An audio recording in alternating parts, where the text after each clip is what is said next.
दोस्तों नमस्कार। 4 PM गुजरात में आप सभी का बहुत बहुत स्वागत है। मैं हूं आपका दोस्त मयूर जानी। दोस्तों आप जानते हैं कि मैं समय समय पे कुछ जो सोशल मीडिया प्लेटफॉर्म्स पर कुछ जो रोचक बातें लिखी जाती हैं, कही जाती हैं, मैं अपने कार्यक्रम में उसका जिक्र जरूर करता हूं। क्योंकि भाई सब लोग जो हैं, अब जरूरी नहीं है कि सब पेशे से या तो अपने जुनून से पत्रकार हो ही, लेकिन इसका मतलब ये भी नहीं है कि जो पत्रकार नहीं है उनकी बातें भी जो है सही सटीक और बड़ी सही जानकारी वाली नहीं होती। तो वो भले ही पत्रकार ना हो, लेकिन अगर वो अच्छा लिखते हैं, अच्छी बात रखते हैं, तो वो भी आप तक पहुंचाना मुझे लगता है कि ये भी मेरा काम है। तो मैं कुछ लोगों को ऑब्जर्व करता हूँ, विशेष रूप से जो अच्छा लिखते हैं उनको, और अगर फिर उनकी बात मुझे लगे कि ये आप तक पहुंचाना जरूरी है, तो मैं फिर वो काम भी करता हूँ, आप जानते हैं। तो एक ट्विटर पर एक सज्जन है जिसका मुझे कोई परिचय है नहीं, मैं व्यक्तिगत रूप से उनको जानता नहीं, ना मेरी कभी उनसे कोई बातचीत हुई है अभी तक, इस वक्त तक तो नहीं हुई है। लेकिन मैंने उनके 2 कार्यक्रम ऐसे किए जिनमें उनके द्वारा किए गए ट्वीट को लेकर मैंने आपसे बात की है कि वो क्या लिखा है, और उनके लेखन की शैली बड़ी अच्छी लगती है। उनके जो सब्जेक्ट होते हैं वो सांप्रत रहते हैं, और वो बात जो होती है वो बड़ी रोचक तरीके से की जाती है, शैली बड़ी अच्छी है उनकी। उनका नाम है मनीष सिंह। जैसे एक दर्शक ने, मैंने कुछ पढ़ा था एक समय जब कार्यक्रम किया था, तो बोले आप लोग जो हैं इनका ट्वीट बहुत एक तो बात करते हैं, हमको पता नहीं और कौन लोग बात कर रहे हैं, लेकिन हम जब भी लगता है कि ये बिल्कुल उचित है करना, तो हम जरूर से करते हैं। आज भी एक ऐसे ही ट्वीट की बात करेंगे जो कि मनीष सिंह ने किया हुआ है। आप ट्वीट देखते जाइएगा, मैं पश्चात हूँ, मेरी आवाज आपको आपको सुनाई देगी, और जैसे उन्होंने लिखा है वैसे ही आप तक वो पहुंचाने की कोशिश करूंगा। बीच में एक जगह मैं उनसे सहमत नहीं हूं, तो वहां मैं अपनी असहमति भी उसको भी प्रकट करूंगा। आप देखते जाइएगा, मैं पढ़ता जाता हूँ। ये मनीष सिंह का ट्वीट है। शुरुआत की उन्होंने वहां से कि लिखा कि मैन, मोमेंट और मूवमेंट। कहते हैं राजनीति मुद्दे तलाशती है और सही वक्त पर सही मुद्दे को हथियार बना लेती है, और मुझे पहचानने खड़ा करने में गांधी जैसा चतुर भारतीय राजनीति में न हुआ। 50 बरस का गांधी जब भारत लौटा, उसकी थोड़ी बहुत शोहरत थी। जैसे आप सुंदर पिचाई, इंदिरा नूई, सत्य नडेला को विदेश में झंडा गाड़ते देख गौरव महसूस करते हैं, वही सेंटिमेंट था। पर अर्बन क्लास और पॉलिटिकल एक्टिविस्ट के बीच ही कांग्रेस खुद कोई बड़ा संगठन नहीं थी। उसकी पहुंच कुछ खास प्रदेशों, शहर के सेंटर्स के सीमित तबके में थी। तो ऐसी कांग्रेस और खुद की थोड़ी पहचान के साथ गांधी ने शुरुआत की। पहला काम देश भ्रमण का था, लोगों से मिलना, भारत की समस्याएं समझना। गांधी को जरूरी इंसाइट मिले, जाति का बोलबाला, अस्पृश्यता, क्षेत्रीय भाषाई उच्चता की टकराहट, यही भारत जोड़ने की राह की बाधा थे। देश में गरीबी मुद्दा न थी, शोषण, बेरोजगारी के शोषण के खिलाफ खड़े हुए। आज सवाल समझ ऐसा है कि देश में गरीबी मुद्दा न थी, शोषण, बेरोजगारी, भूख भी मुद्दा न थी। असल एका तो इनमें करने की जरूरत थी, मतलब कि इनमें एकता लाने की जरूरत सबसे पहले थी। तो गांधी ने चंपारण से शुरुआत की, किसानों के शोषण के लिए खड़े हुए, उसके खिलाफ खड़े हुए। यह आर्थिक मुद्दा था। गांधी की पहचान बढ़ी। फिर आया अहमदाबाद का मिल मजदूरों वाला आंदोलन, फिर खेड़ा सत्याग्रह। ये भी किसान मजदूरों के आर्थिक मुद्दे थे। लखनऊ पैक्ट, खिलाफत को समर्थन। गांधी ने मुसलमानों को जोड़ लिया, मजदूरों को, किसानों को, छात्रों को जोड़ लिया। देश गांधी को जानने, मानने और पहचानने लगा। लेकिन देश एक साथ खड़ा करने को किसी राष्ट्रीय आंदोलन ही मुद्दा चाहिए था। तो मुद्दा मिला रॉलेट एक्ट। रॉलेट साहब पैदा हुए इजिप्ट में, बाप बैंकर, भाई बैंकर, बहन बैंकर, पर ये जनाब कानून पढ़े, वकील हुए, जज हुए और फिर ब्रिटेन की सर्वोच्च अदालत में पदस्थ हुए। भारत में गांधी के नेतृत्व में असंतोष और ऑर्गेनाइज्ड विरोध शुरू हो चुका था। इस विरोध को दबाने के लिए राजद्रोह का कानून पर्याप्त न था। नया कानून चाहिए था, कड़ा, कठोर और डरावना। तो ब्रिटिश पार्लियामेंट ने कमेटी बनाई। सर सिडनी रॉलेट इसके हेड हुए, अध्यक्ष हुए। उनकी कमेटी के कहने पर कानून बना, जो कि रॉलेट एक्ट कहलाया। ये था अर्बन नक्सलों को सबक सिखाने का कानून।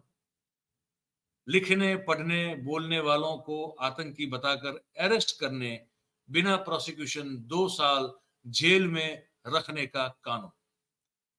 अब आप समझ रहे हैं कि क्यों ये जो महोदय हैं, ये इनकी लेखन शैली मुझे क्यों पसंद आती है, और जिस तरह से वो ये बात को रखते हैं, ये मनीष सिंह जो हैं, वो रोचक क्यों हो जाती है, क्योंकि वो सांप्रत स्थितियों को जब भूतकाल के कुछ ऐसी घटना प्रभाव से जोड़ देते हैं, जो कि बिल्कुल आज की तरह उस समय भी हुआ हमको नजर आता है।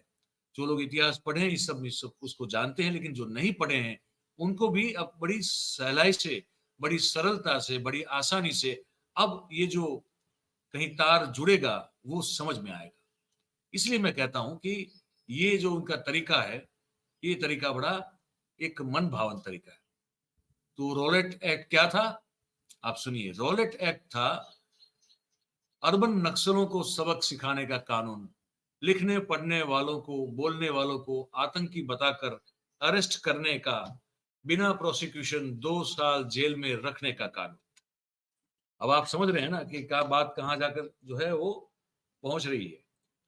ये तो अब अंदाजा आपको हो गया है। अब आगे मैं पढ़ता हूं, आप सुनिए, ठीक है। ट्रायल बिना जूरी और सबूत और गवाह क्या पेश किए गए, यह अभियुक्त से ही गुप्त रखा जाना था। यानी किसी को भी आतंकी कहकर तहखानों में चिनवा देने की ताकत, वो समय की बात है, उसकी बात कर रहे हैं, सरकार को मिल गई थी। धर्म जाति में गाफिल देश के नागरिक अधिकार को समझाना, उनको अधिकार का समझाना कठिन था, कठिन कार्य था।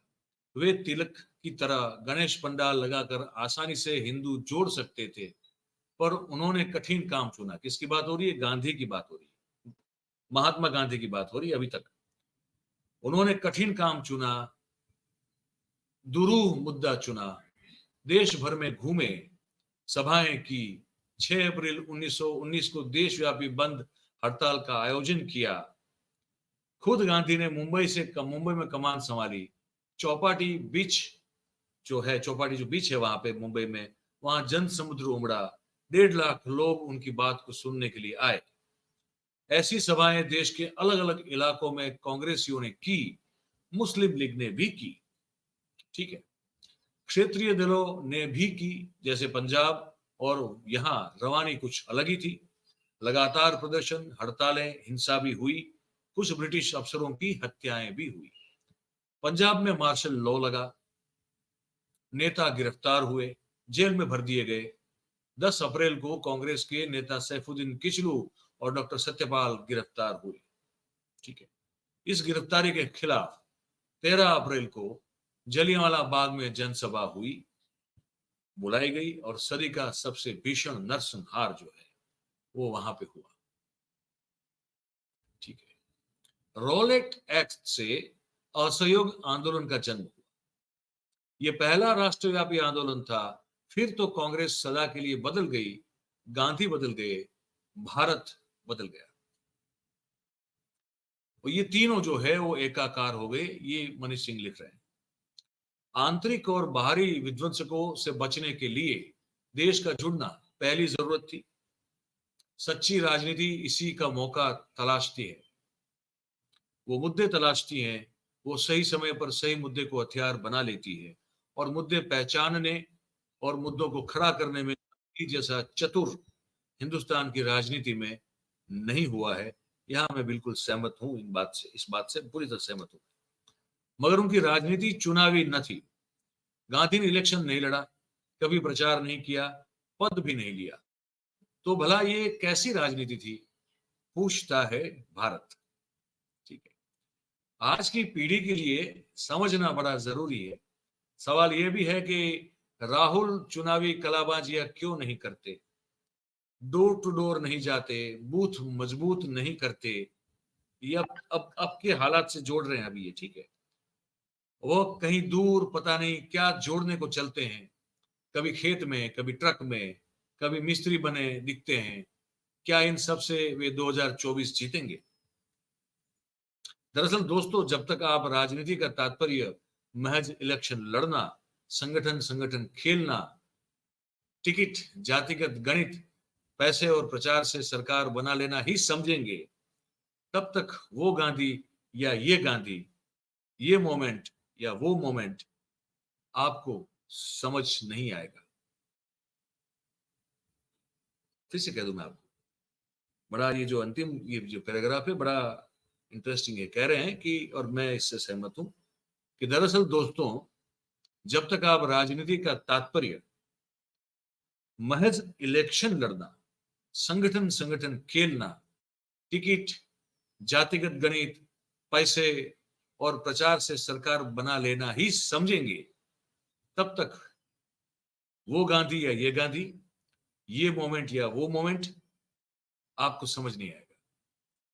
बात बड़ी मुझे अच्छी लगी, सही लगी, तो मैंने कहा कि ये बात जो है आप तक मैं पहुंचा दूं। आपके विचार का हमेशा मैं स्वागत करता हूं। आपको ये जो छोटा सा कथानक है, जो एक तरह से कहते हैं, ये रूपक है।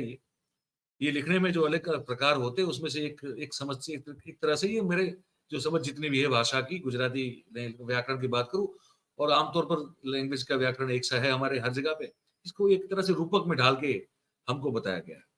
और बड़ी अच्छी तरह से उसकी जो है वो उसका फैब्रिक जो है वो बुना गया इस बात का। तो मुझे बड़ा अच्छा लगा कि जब तक आप राजनीति को इस पैमानों से जो है वो देखते रहेंगे, नापते तोलते रहेंगे कि चुनाव जीतना कैसे है, रुपया पैसा कैसे बांटा जाए, जातियों में कैसे विभाजित किया जाए, संगठन संगठन पे बूथ मैनेजमेंट का क्या हालचाल हो, वो अगर आप राजनीति समझते रहेंगे तो राजनीति, ये गांधी वो गांधी या ये मोमेंट या वो मोमेंट जो है वो हम लोग नहीं समझ पाएंगे अगर हम इस तरह से देखेंगे चीजों को। तो ये हमको आपको इस कार्यक्रम में बताना था।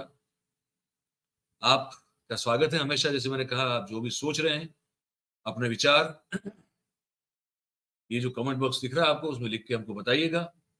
बात अगर आपको पसंद आ रही हो, हमारी अच्छी लग रही हो, सही लग रही हो, सच्ची लग रही हो, तो इस वीडियो को आप लाइक जरूर करें।